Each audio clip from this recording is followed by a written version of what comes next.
नमस्कार बच्चों, आशा है आपको दिए जरूठे पाठ का प्रारंभिक भाग अच्छा लगा होगा। और आज की कक्षा में हम इसका जो है अंतिम भाग पढ़ने जा रहे हैं और देखते हैं कि किस तरह से दिए जरूठे और लोगों ने किस तरह से गांधी जी का स्वागत किया, उनके विचारों को अपनाया। तो देखते हैं आगे का भाग। तो बच्चों, कल की कक्षा में हमने देखा था कि किस तरह से गांधी जी ने दांडी मार्च की यात्रा प्रारंभ की और सरदार पटेल ने अपनी गिरफ्तारी दी। सरदार पटेल ने जेल जाते समय गांधी जी और आश्रम वासियों को कहा कि अब मैंने तो अपने हिस्से का काम कर लिया, अब वतन तुम्हारे हवाले, अब देखते हैं कि तुम किस तरह से कार्य करते हो।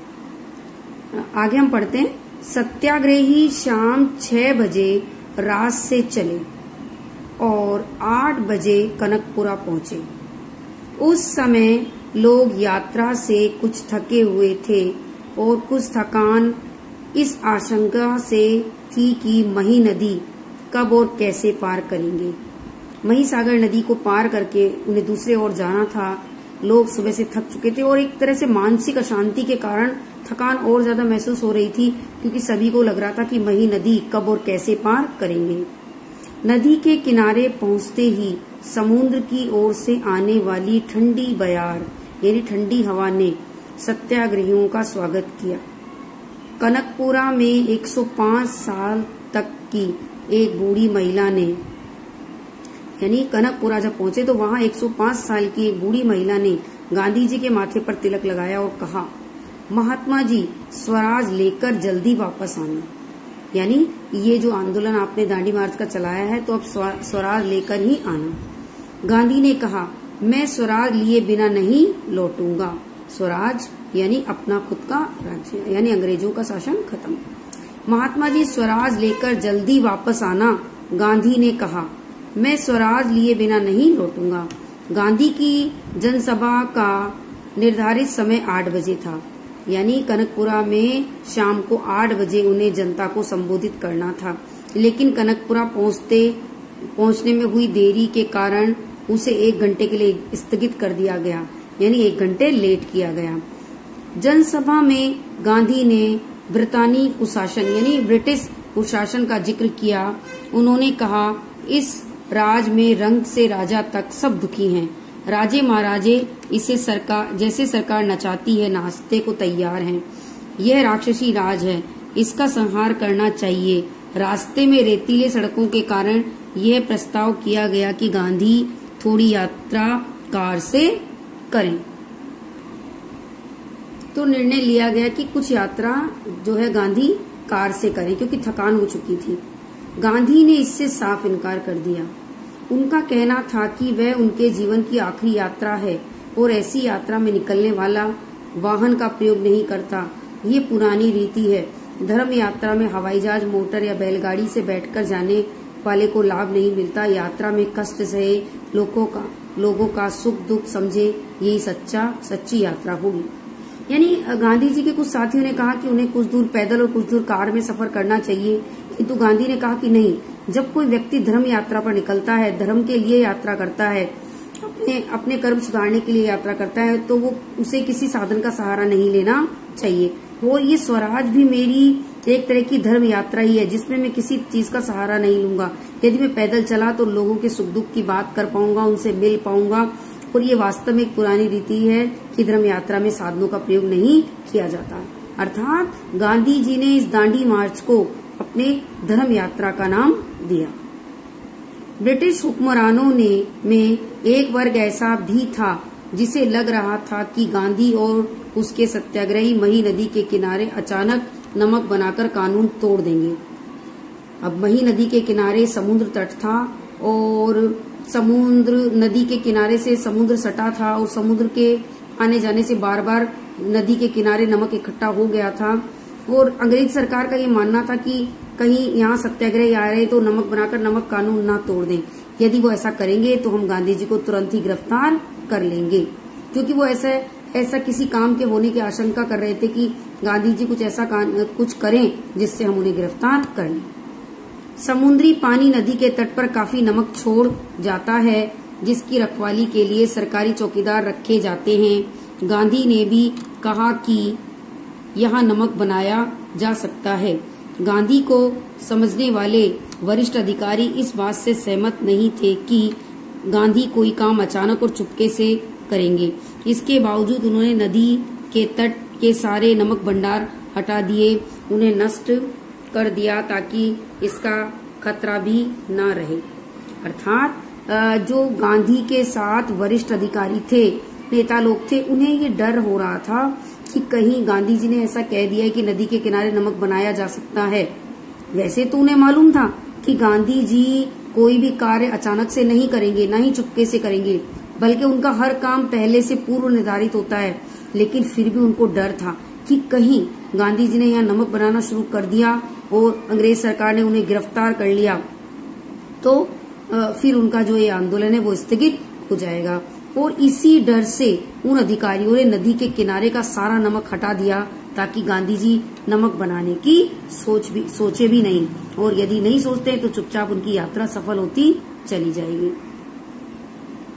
नियमों के अनुसार उस दिन की यात्रा कनकपुरा में गांधी के भाषण के बाद समाप्त हो जानी चाहिए थी, लेकिन इसमें परिवर्तन कर दिया गया। ये तय पाया गया कि नदी को आधी रात के समय समुद्र का पानी चढ़ने पर पार किया जाएगा। यानी कनकपुरा में विश्राम की बात कही गई थी, साथ ही कहा गया था कि उसके बाद लोगों को संबोधित किया जाएगा और फिर विश्राम यहाँ किया जाएगा। किंतु अचानक ही बाद में तय किया गया कि रात को समुद्र का पानी चढ़ता है, जैसे ज्वार भाटा उतरता चढ़ता है, पानी चढ़ता है, उस समय समुद्र में नावों से इस मही नदी को पार किया जाएगा ताकि कीचड़ और दलदल में कम से कम चलना पड़े। रात 10:30 बजे भोजन के बाद सत्याग्रही नदी की ओर चले। अंधेरी रात में गांधी को करीब 4 किलोमीटर दलदली जमीन पर चलना पड़ा। कुछ लोगों ने गांधी को कंधे पर उठाने की सलाह दी, पर उन्होंने मना कर दिया। कहा, ये धर्म यात्रा है, चलकर पूरी करूंगा। यानी गांधी जी ने सत्याग्रह की इस यात्रा को धर्म यात्रा कहा और उन्होंने कहा कि नहीं, उन्हें किसी के सहारे की आवश्यकता नहीं है। 4 किलोमीटर उन्होंने पैदल चला रात को दलदली जमीन पर और कहा कि नहीं, ये धर्म यात्रा है, चलकर ही पूरी करूंगा। तट पर पहुंचकर गांधी ने पैर धोए और एक झोपड़ी में आराम किया। आधी रात का इंतजार करते रहे कि आधी रात को ही नदी पार की जाएगी। मही के तट पर उस गुप्त यानी गहरे अंधेरे में भी मेला जैसा लगा हुआ था, क्योंकि बहुत सारे हजारों की संख्या में लोग वहां एकत्र हो गए थे गांधी जी के दर्शन के लिए, उनका मोटिवेशन करने के लिए। भजन मंडलियां भी दांडिया रास में निपुण दरबार थे और उनके गीत के बोल थे, देखो गांधी का डांडिया रास, देखो बल्लभ का डांडिया रास। तो इस तरह से वहां बहुत सारे लोग इकट्ठे हो गए थे जो गीत और भजन गा गा के गांधी जी और उनके सत्याग्रहों का उत्साह बढ़ा रहे थे और साथ ही साथ ये गीत गा रहे थे, देखो गांधी का डांडिया रास, देखो बल्लभ का डांडिया रास। डांडिया रास सरकार का नाश, डांडिया रास सरकार का नाश, देखो विट्ठल का डांडिया रास, देखो भगवान का डांडिया रास। इस तरह से जो वहां लोग एकत्र हो गए थे वो ये गीत गाकर गांधी और उसके साथियों का उत्साह बराबर बढ़ा रहे थे। गांधी को नदी पार कराने की जिम्मेदारी रघुनाथ काका को सौंपी गई थी। उन्होंने इसके लिए एक नई नाव खरीदी और उसे लेकर कनकपुरा पहुंच गए। बदलपुर के रघुनाथ काका को सत्याग्रहियों ने निषाद राज कहना शुरू कर दिया, क्योंकि बहुत बड़े अभियान में वो एक तरह से, जिस तरह से निषाद राज ने भगवान राम को नदी पार कराई थी, उसी प्रकार से आज जो रघुनाथ काका थे वो गांधी जी को मही सागर का तट पार कराने जा रहे थे। उनके पास बदलपुर में काफी जमीन थी, नावें भी चलती थी। जब समुद्र का पानी चढ़ना शुरू हुआ तब तक अंधेरा इतना घना हो गया था कि छोटे छोटे दिए उसे भेद नहीं पा रहे थे। थोड़ी ही देर में कई हजार लोग नदी तट पर पहुंच गए। उन सबके हाथों में दिए थे। यही नजारा नदी के दूसरी ओर भी था, यानी नदी के दोनों किनारों पर बहुत से लोग इकट्ठे हो गए थे और उन्होंने अपने दोनों हाथों में दिए मशाले ले रखी थी और उजाला हो रहा था। ऐसा लग रहा था मानो जैसे आकाश के तारे जमीन पर आ गए हों और किनारों पर टिमटिमा रहे हों। पूरा गांव और आसपास से आए लोग दिए की रोशनी लिए गांधी और उनके सत्याग्रहों का इंतजार कर रहे थे। रात 12 बजे महिसागर नदी का किनारा भर गया, पानी चढ़ आया था। गांधी झोपड़ी से बाहर निकले और घुटनों तक पानी में चलकर नाव तक पहुंचे। महात्मा की जय, सरदार पटेल की जय और जवाहरलाल नेहरू की जय के नारों के बीच नाव रवाना हुई, जिसे रघुनाथ काका चला रहे थे। कुछ ही देर में नारों की आवाज नदी के दूसरे तट से भी आने लगी। ऐसा लगा कि जैसे वह नदी का किनारा नहीं बल्कि पहाड़ की घाटी हो, जहाँ प्रतिध्वनि सुनाई देती है। यानी इतने लोग इकट्ठे हो गए थे चारों ओर, उन्होंने इतने दिए जल रहे थे और समुद्र का दोनों किनारे जो है वो ऐसे टिमटिमा रहे थे रोशनी से, और साथ ही जयकारों की ध्वनि प्रतिध्वनि के रूप में सुनाई देती, जैसे पहाड़ों में आवाज गूंजती है, बिल्कुल नदी के तटों पर भी ऐसी आवाज गूंज रही थी।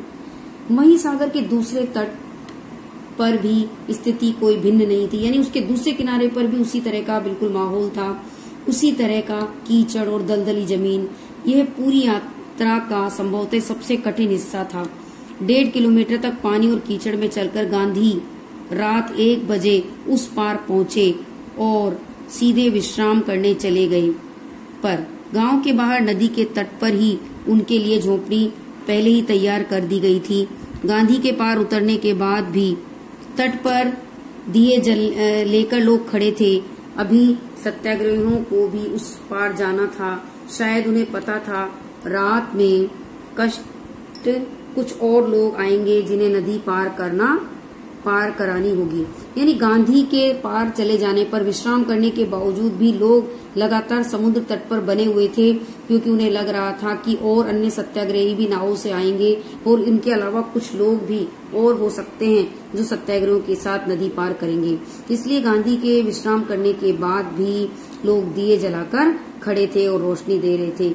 यहाँ पर दिए जल उठे पाठ जो है हमें यही बताता है कि छोटी छोटी कोशिशें भी किसी बड़ी समस्या का समाधान कर सकती हैं। अंधेरी रात थी, किंतु लोगों ने जो दिए जलाए उस दिए की रोशनी से गांधी जी और सत्याग्रहियों ने नदी पार कर ली। तो बच्चों, हमने देखा कि दिए जल उठे पाठ किस तरह से बताता है कि छोटी सी कोशिश सार्थक प्रयास हो सकता है। तो गांधी जी ने इस तरह से अपनी दांडी मार्च की यात्रा आरंभ की, तक पहुंचे और इसको सफल बनाया। और बच्चों, आज के लिए इतना ही, पाठ खत्म हो चुका है और आगे की कक्षा में हम इसके प्रश्नोत्तर करेंगे। धन्यवाद।